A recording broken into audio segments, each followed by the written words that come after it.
Hello guys, আসসালামু আলাইকুম। আজকে আপনাদের সাথে শেয়ার করব রমজান স্পেশাল বুট বোনা রেসিপি। কিভাবে মজাদার এবং সহজভাবে বুট বোনা করতে হয়। হোটেল স্টাইলের একদম পারফেক্ট স্বাদ গন্ধ সবই থাকবে। তো চলুন দেখে নিই ফুল রেসিপি। এর জন্য আমি 250 গ্রাম বুট নিয়েছি। বুটটা আমি ভালো করে ক্লিন করে সারা রাত ভিজতে দিছি। এখানে আমি 250 গ্রামের জন্য 500 গ্রাম পানি দিয়ে এটা ভিজতে দিছি। এখন সারা রাত ভিজার পর আমি এটা আবারও ক্লিন করে একটা পাতিলে নিয়ে নিয়েছি। এর মধ্যে আমি 2টা আলু কেটে দিয়েছি। কেটে এটা আমি এখন সিদ্ধ করে নিব। এটা যেহেতু সারা রাত ভিজেছে সেজন্য এটা বেশিক্ষণ আর সিদ্ধ করতে হবে না, শুধুমাত্র 10 মিনিট সিদ্ধ করলে একদম পারফেক্ট। এখন সিদ্ধ করে নেওয়া হয়ে গেছে। আমি 10 মিনিট সিদ্ধ করেছি গড়ি ধরে। এখন আমি চুলায় চলে যাচ্ছি এটা কুক করতে। এর জন্য একটা ফ্রাই প্যানের মধ্যে আমি 2 টেবিল স্পুন সয়াবিন তেল দিয়ে এবং 1 কাপ পেঁয়াজ কুচি দিয়ে দিচ্ছি। পেঁয়াজ কুচিটা দিয়ে আমি একটু ব্রাউন কালার করে নেব।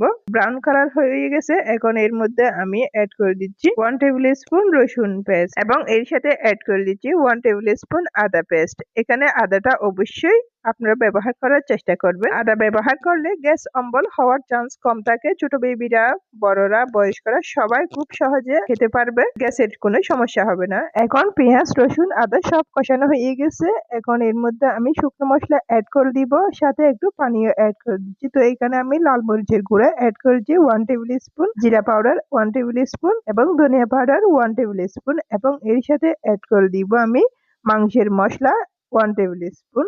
এখানে আমি গরুর মাংসের মশলা অ্যাড করেছি এবং অ্যাড করতেছি 1 টেবিল স্পুন হলুদ পাউডার এবং অ্যাড করে দিব স্বাদ মতো লবণ। এখন সব মশলা দেওয়ার পর আমি একটা স্প্যাচুলা দিয়ে ভালো করে নেড়ে চেড়ে এটা একটু কষিয়ে নিব। এটা মশলাটা যাতে না পুড়ে সেজন্য আমি একটু পানিও অ্যাড করে দিব।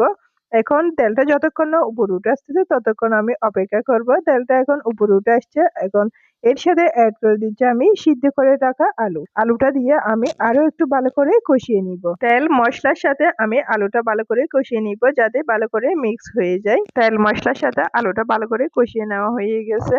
এখন তেলটা উপরে উঠে আসছে। এই পর্যায়ে আমি চানা বুটটা আমি অ্যাড করে দিচ্ছি। চানা বুটটা দিয়ে আমি একটু পানি অ্যাড করে দিচ্ছি। পানি অ্যাড করে দিয়ে আমি আর একটু নেড়ে চেড়ে এটা কুক করে নিব যতক্ষণ না মশলা আর তেল, বুট, আলু সবকিছুর সাথে মিশে যায় ততক্ষণ পর্যন্ত আমি এটা কুক করব।